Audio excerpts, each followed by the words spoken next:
Welcome back. Deepak Chahar wins the game for India, not with the ball, but with the bat. Well, who would have thought that this type of situation would come for India against Sri Lanka and the way Sri Lanka have been playing ODI cricket in the recent days? At the point of Krunal Pandya's wicket, not only me, each and every other Indian would have thought that the game is over. This match was exactly like a repeat what happened 4 years back at the same ground between these two teams. At that time it was MS Dhoni and Bhuvneshwar Kumar who guided India. This time it was Bhuvneshwar Kumar and Deepak Chahar did the same. We all know that Deepak Chahar could hold the bat and we've seen him in the IPL hitting some boundaries and sixes for Chennai Super Kings. But could he play the long innings? Yes, he can.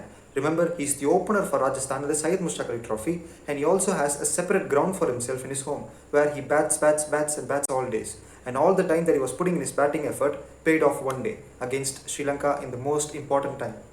He scored 69 valuable runs and stitched an unbeaten 84-run partnership with the senior batsman Bhuvneshwar Kumar.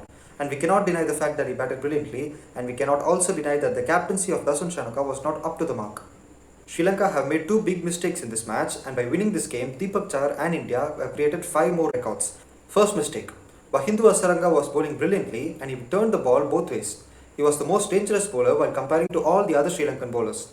By the time he picked up the wicket of Krunal Pandya, he had 4 more overs left in his quota, and India had just remaining 3 more wickets. And if he could have picked up 1 more wicket, the match would have sealed in Sri Lanka's favour.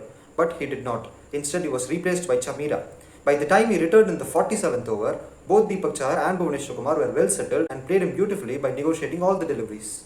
Second mistake. When Chamira was bowling, there was no deep third man. Both Bhuvneshwar Kumar and Deepak Chahar are not proper batsmen, and the pace that Chamira bowls in is the late 130s or the early 140s, so the chances of getting an outside edge is so high. And the other variation of Chamira is the leg cutter, and even that leg cutter pitches and goes away from the right hander. Once again, the chance of getting an outside edge is so high. But Sri Lanka did not have a third man fielder.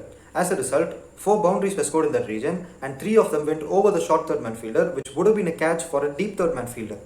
Sri Lanka just forgot how to win games because now they started losing games which they should have won.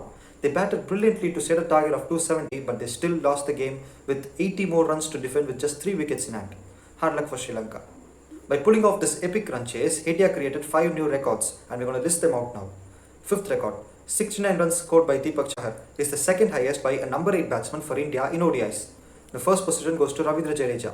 No one can forget the innings that he played against New Zealand in the World Cup semi-final 2 years back. He scored 77 runs in their innings. Fourth record, the partnership between Deepak Chahar and Bhuvneshwar Kumar worth 84 runs is the second highest for the 8th wicket for India in ODIs.